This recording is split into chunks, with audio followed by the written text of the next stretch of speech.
Hello, I am Shaquana and welcome to my channel, Shaquana Speaks, where I speak the truth in life. This month I want to focus on the topic of rejection. Our horizontal relationships have negatively affected our vertical relationship with God. When we experience rejection from man, we feel like maybe God has rejected us too because we don't see him doing anything in our lives. We don't see him moving. He's not changing our situation. So, what is rejection? Rejection is being overlooked, ignored, and abandoned. The earliest forms of rejection start probably while we are in the womb. A child is conceived, and both the parents, or maybe just the mom or just the dad, they don't want the baby. So they seek either an abortion clinic to terminate the pregnancy, or an adoption agency, or they just live with the fact that this seed is growing inside of them, but they don't want the seed, they don't want the child. That child feels the rejection from their parents. Everything the mother feels, the child feels. So when the mother is feeling rejection from either the father of the child, whether it's a boyfriend or a husband, that baby experiences rejection too. A child knows when they've been rejected by their parent.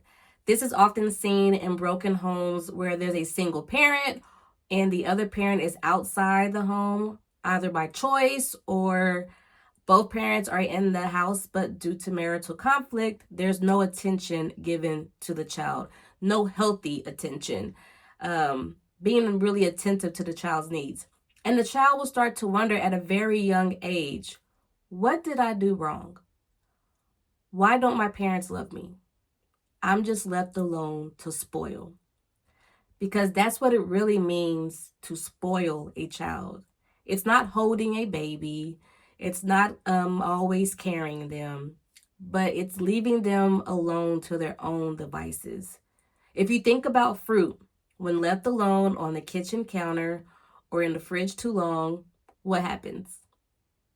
They spoil.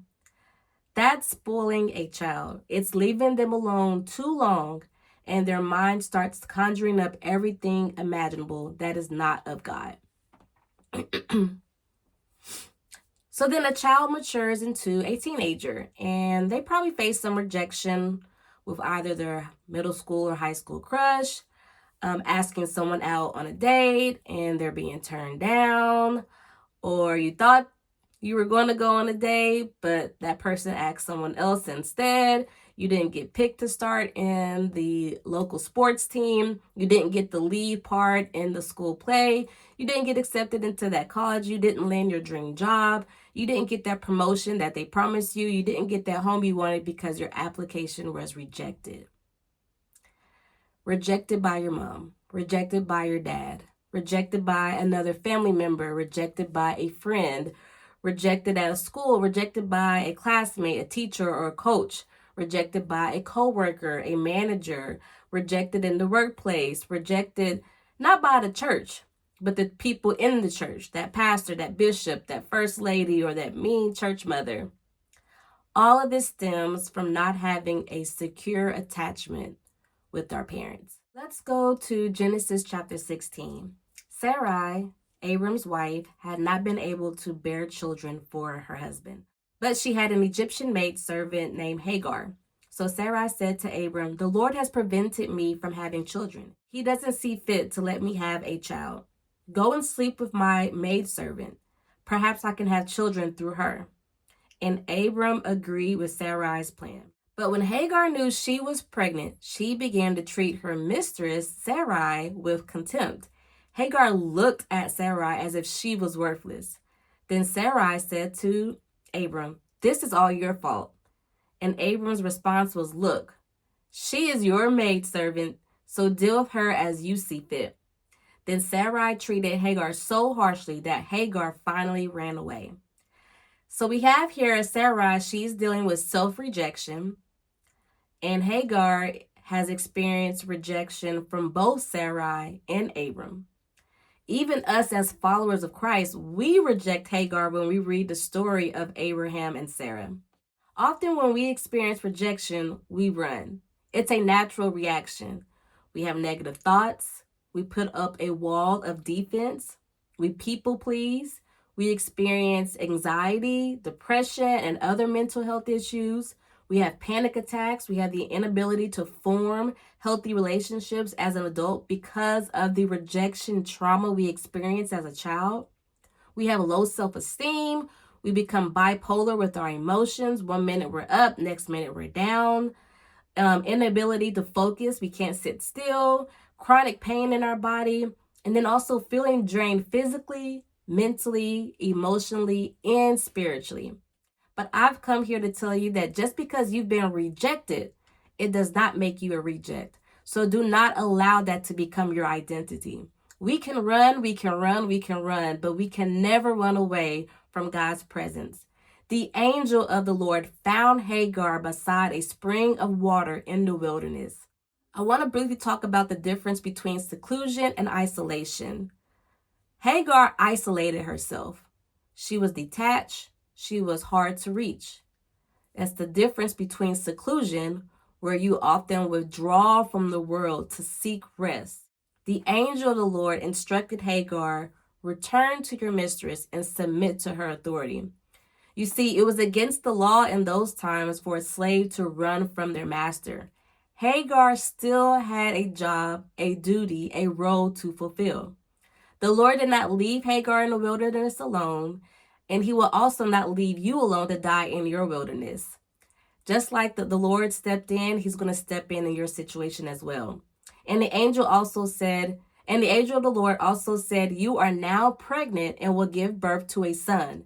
You are to name him Ishmael, which means God hears. For the Lord has heard your cry of distress. The Lord was with Hagar in the wilderness, and he was going to be with her when she returned back to Abram and returned back to submitting to Sarai. Sometimes we want God to change our situation instead of asking God, what are you trying to show me? God is constantly molding us into his image so that we can reflect him.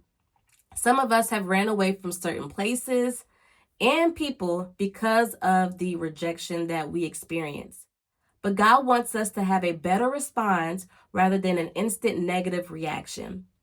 You are in the situation you are in because God wants to change you. He wants to develop you. So do not despise your small beginnings. Do not despise your job. Do not despise your marriage. Do not despise your family. Do not despise your situation. Do not despise your ministry. Do not despise your church.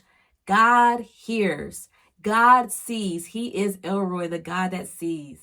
I want to conclude with this. Genesis 21. The Lord kept his word and did for Sarah exactly what he had promised. She became pregnant and she gave birth to a son for Abraham in his old age. This happened at just the time God had said it would. Just because you've dealt with rejection from people, you are not a reject. That is not your identity. That is not who you are. That is not who God called you to be. You are victorious and you are going to make it through.